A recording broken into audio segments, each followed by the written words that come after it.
back here to talk about football, King of Texas. It's homecoming week here on Texas State and the campus, and we're really excited to talk about Bobcat football. This week we're going to be playing South Alabama, the Jaguars. I think it's going to be a really good matchup. South Alabama, they're actually coming in off of their homecoming week against Kent State. I believe they won 38-21 last week, so they're definitely going to be coming into San Marcos, kind of trying to play spoiler for us a little bit. Yeah, I mean, they're going to be a tough team. You know, playing our homecoming, you always kind of want to stick it to them on their homecoming day. You don't want them to get a win, so we'll see what happens. Hopefully they can get that running game going, and Tyler Jones can step it up a little bit. Yeah, they're 3-3 in conference, so they're definitely, a competitive team, a team that's, not a sleeper team. So you definitely want to come out, especially at homecoming, come out energized and try to get the win.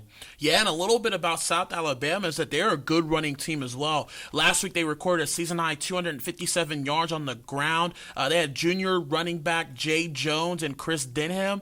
Jones gained 99 yards and Denham got 67, but there was kind of a wild card in there in Kendall Houston. He got 43 yards but scored the 2 touchdowns in the second half to kind of put him over the edge. So I definitely do think that's something that our defense does need to worry about, which they're really good at, is stopping the run, especially against a South Alabama team. Yeah, and a team that can run, So we have a good run defense, so I'm looking forward to seeing that matchup against two teams that both do what they do well. So it's going to be interesting to see how they match up. Yeah, like you mentioned, Jay Jones, the guy's averaging 5.6 yards per carry, so it's definitely something that the Bobcats are going to have to look out for, but they do have the linebacking core, I think, to be able to contain him and hopefully contain him throughout the game. Yeah, and I definitely do think that Texas State is prepared. We're one of 3 teams in the conference only allowing an average of less than 400 yards of total offense. So, our defense is definitely prepared. We're forcing 15 turnovers for the season so far. That's second in the Sun Belt.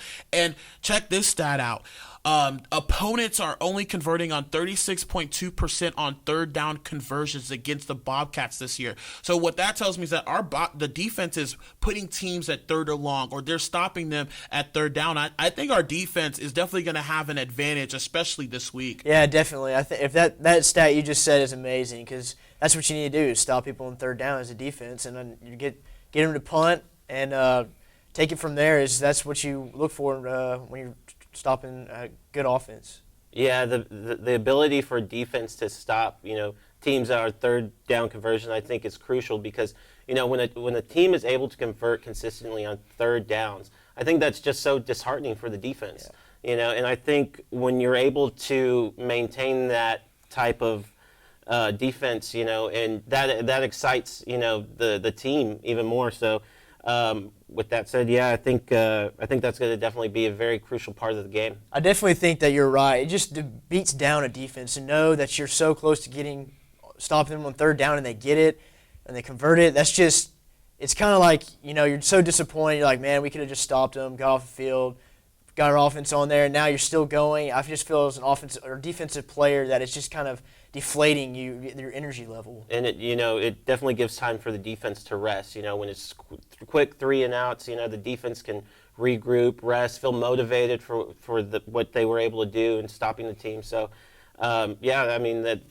I think that's great that they're able to do that. Yeah, and the one thing though, we always talk about that I stress is complementary football. And I think with great defenses come a great running game. And that's what we have. And Chris Nuttall and Robert Lowe, the duos account for 15 touchdowns this year. They've got 965 yards and they're averaging 6.4 yards a carry each. So Robert Lowe and Chris Nuttall have definitely been the difference makers, helping our defense out, helping them rest because our time of possession is so high. And they've done a great job in helping out Tyler Jones a little bit, who can disappear, and we'll talk about that a little bit later. But I think it's great that Chris Nuttall and Robert Lowe have bbeen able to step up, and they're young. They're sophomores, so there's a bright future to look forward to, especially with the running game. And I think they both found their roles as in the offense, Nuttall is more of maybe a goal line bruiser, and then Robert Lowe is just that agile, quick back that can run between the tackles as well as take it outside. So he had another career game last week, which I think 50-plus yards, and so what you're going to expect out of those guys every game. That's good to have that kind of consistency.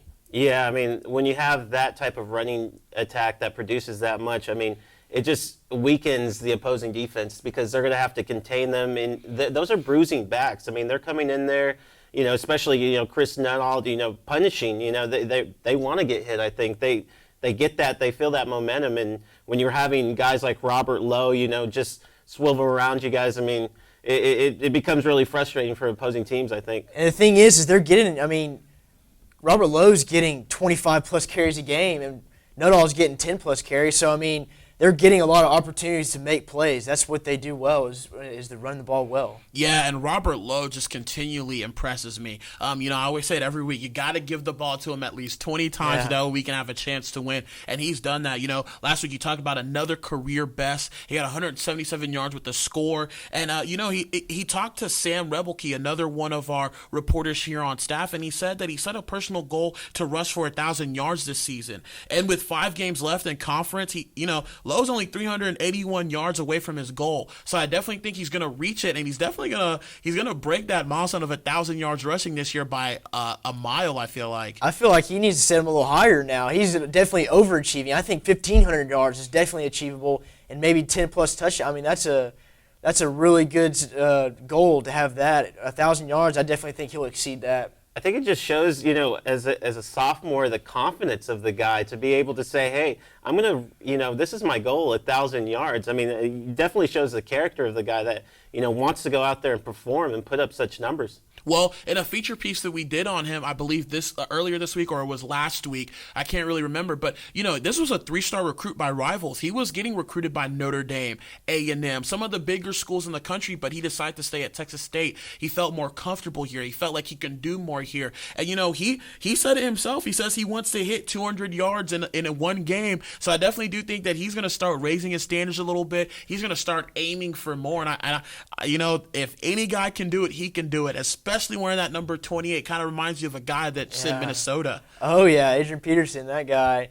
Yeah, it seems like, he can easily get 200. The way he's progressing, every game is another career high rushing yards. 176, I can definitely see him getting 200 this game. They're going to give it to him. He knows about the range of carries he's going to get. I wouldn't expect anything less than 200 yards. Yeah, when you continually have, career game-setting games, like he does, that just continues to build confidence for the guy. And I definitely can see him, surpassing 1,000 yards and getting close to that 200-yard game.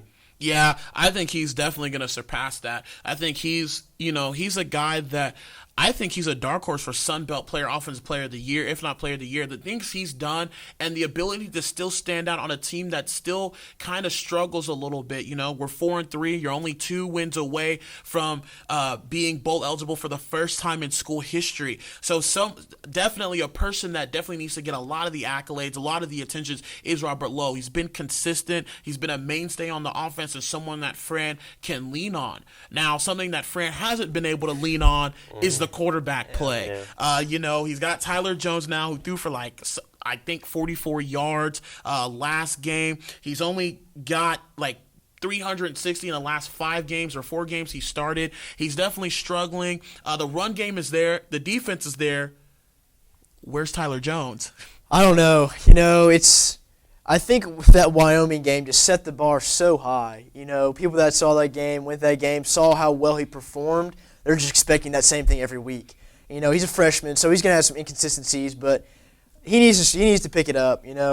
Maybe Fran needs to kind of call some more plays that are maybe some bubble screens or maybe some quick. I know he calls it quick slants a lot, or maybe even open it up, air it out. I know he can throw it. I saw the game in Wyoming. He can definitely throw the ball deep, and he's got the playmakers to do. We always talk about these wide receivers, all these weapons they have at their disposal, and they just, it seems like they're kind of limiting them because Coach Fran's not letting the quarterback kind of air it out.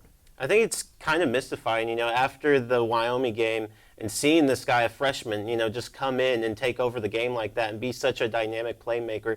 For him to just disappear all of a sudden is just kind of strange, and I think that comes along with him being a freshman and like Kurt mentioned, the standards being set really high, and hopefully, he's just able to calm down and just play, clean football and, have fun out there, get relaxed, be relaxed and rely on the running game and play that complementary offense. That will open up the passing game for them. Definitely, and I think you said it right. They just, can't talk enough about the running game. That is along with the offensive line, is a quarterback's best friend. So definitely to get his comfort level up, you got to hand the ball off to Lowe. Yeah, and the guy, Texas State, that offensive line doesn't allow many sacks. So he definitely has the time to go out, sit in the pocket, and throw it. So I think, with all that at his disposal, certainly, he can definitely have a lot of success. And you mentioned the offensive line. I read somewhere that our offensive line averaged 316 pounds, and in 2011, I think it was like 268.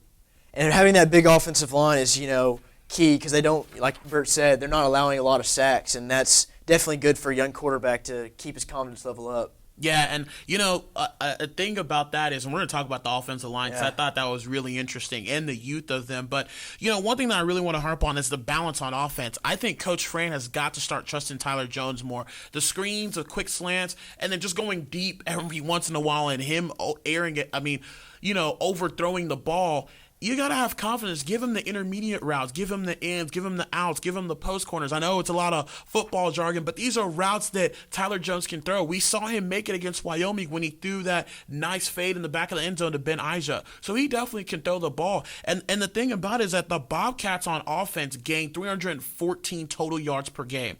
That's currently last in the Sun Belt, and that's 114 out of 120 teams in the NCAA. And then if you want to break it down even more, we're only getting 128.6 yards per game in the air. That's dead last in the Sun Belt. So he's got to find balance. We can't just keep running the ball and hoping Robert Lowe and Chris Nuttall keep having these career games, because if they don't, it's not their fault, because teams will start stacking the lineup with eight guys, start stacking the line with 9 guys, and then you have all these playmakers out on the outside in one-on-one coverage, and we don't have a quarterback to get it to them. So I definitely do think that, you have to take advantage of the young kid who's ready to go out there and lead the Bobcats. Definitely, and you mentioned stacking the box. It's like a Minnesota team on Monday night when they played the Giants.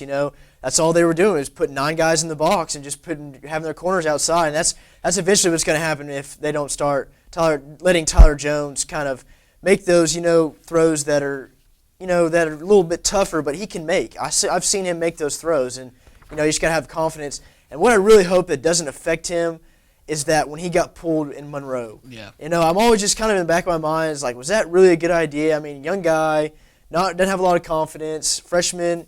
I just hope that doesn't come back to really kind of stunt his growth as a quarterback. I think, honestly, that was very harmful for him, as such a young freshman quarterback, to be able to, throw 2 pick sixes and then just immediately get taken out of the game. I mean, I really thought that, Coach was probably going to sit him down a little bit, maybe let him regroup and come back in the game, try to get his confidence level up. But to be able to just, take him out that quickly and then, name him as a starter again, it just, I don't know. I think it does something to the guy that he might be a little bit less aggressive than usual. Especially the timing of him pulling him out.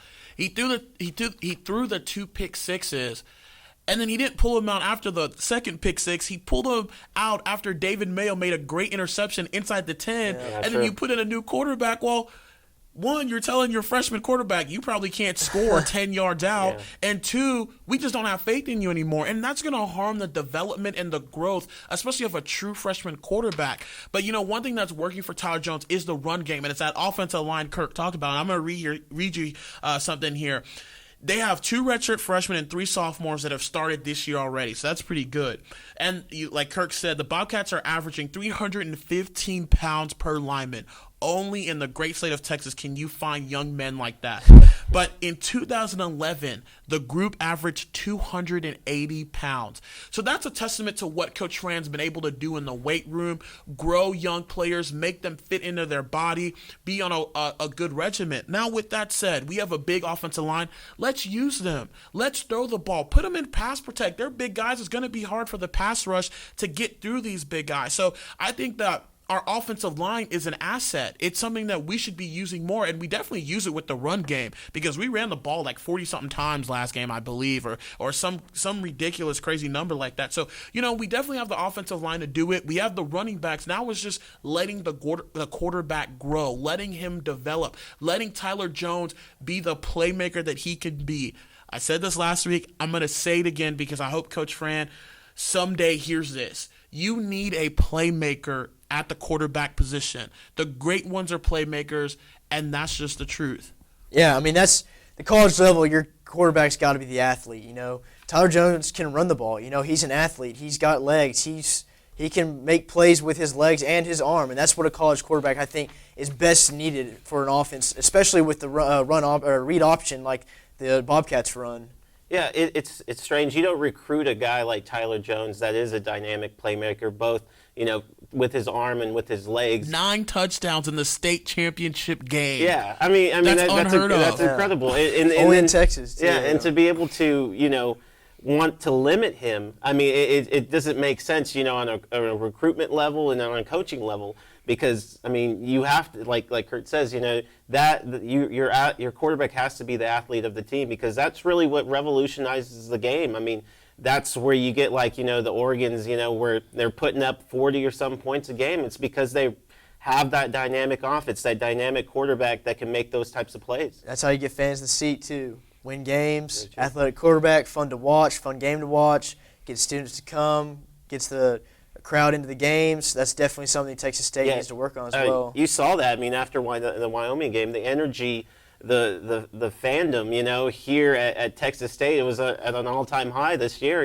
after the Wyoming game, and it seems like it's just been deflated, after, him being pulled and things like that, and all the inconsistencies at the quarterback position. I want to build off of something Kurt kind of said, is putting, fans in the seats. We're only 2 wins away from being bowl eligible for the first time ever in Texas State history. I think it's time that we start being corny and cheesy and pack Bobcat Stadium, the hashtag on Twitter, or hear the battle cry of the fans. It's very important that our fans show up, because I think it gives a lot of energy to the team and say, hey, you know what? Our peers are behind us. The community is behind us. This is something that could be special. Let's not forget, they're only 1-2 in conference. If you win out, you're still looking good in conference, and you're still looking at a pretty good bowl game. You win the 2 games that you need to win.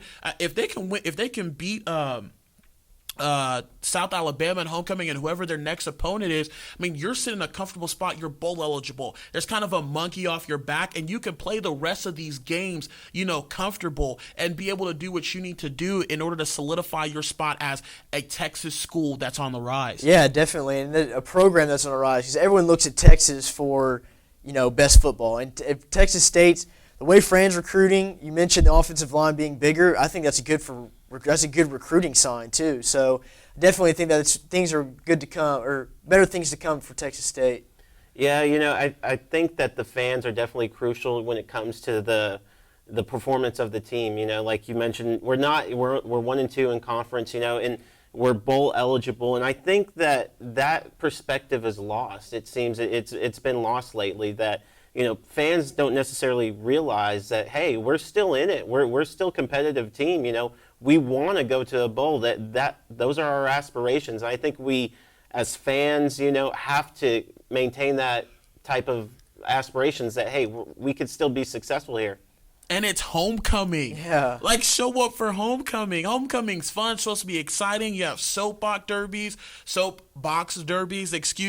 You have all these activities in the week. You have alumni coming in. I mean, it's homecoming. Tailgate's going to be fun. You have sororities and fraternities, Exactly. Kirk hit it on the nail. Don't just go home after tailgate. Stay. You're there. You're already there. Why not just go to the game? It's free. Exactly. We don't have to pay. It's not like we're A&M where we have to pay $300 sports packages to go to a game. It's free. The energy, the excitement, the buzz that it creates. I mean, I'm just pumped up talking about it. Yeah, I'm a bit cynical, though, because it doesn't necessarily have to take homecoming for people to come out. I mean, this energy level should be maintained throughout the season.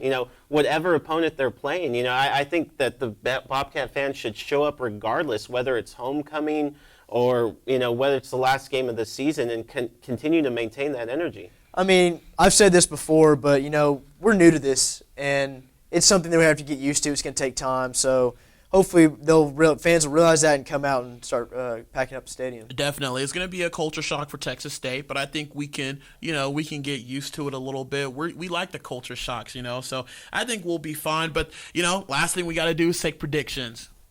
What's it going to be this weekend, fellas? I think it's going to be 27-20. That's what I'm going to go. A close game, 27-20. I'd say I know Robert Lowe's definitely going to get his touches, and I see Chris Nuttall scoring a few touchdowns. So I probably predict around, I'm going to go with 28-17 Texas State. Yeah, it's definitely going to be a close matchup. Remember, this is a team in South Alabama that lost to Tennessee by a touchdown, and the quarterback threw an interception in the end zone, and it was a really close game, and Tennessee just beat South Carolina, who was number 11 in the country. So definitely these Sun Belt teams are way tougher than what people give them credit for. With that said, I definitely I think we win 24-14. I think we pull it out by double digits. Now, we're underdogs. I think we're 2-point underdogs here at home, but it's homecoming. The energy should be there. The team should be focused. The mental toughness should be there. I think the keys to the game is Coach Fran, first and foremost, has got to have them prepared. If he doesn't, they're going to be flat. The other thing is the point of attack. I say this every week. It's the most important part. And knowing that you have an offensive line that averages 315 pounds, you should win that all the time. And 3 is defense. Just play lights out. Do your job. Do what you have to do, and just be mentally focused. You guys have any final thoughts before we wrap it up? Yeah, I'm looking forward to soccer, I want to see how they rebound after 2 tough losses. They obviously weren't really that prepared coming off that bye week, and I think this was a little kick in the butt for them, and I want to see how they respond. I think the secondary for the Texas State football team is definitely going to be tested. You have a quarterback like Ross Matheny, that's putting up 214 yards per game. So I think that's going to be crucial. If the secondary can step up for Texas State, I think they can get the win. It's homecoming. Bring on the food, bring on the pie, bring on the tailgate, bring up all the Bobcat festivities. That's what I'm looking for. It's homecoming. I hope volleyball, soccer, and football take care of business this week as they rightfully should. I am with Bert Santibanez, Kirk Jones. I am your host and sports editor here at the University Star, and we'll catch you later.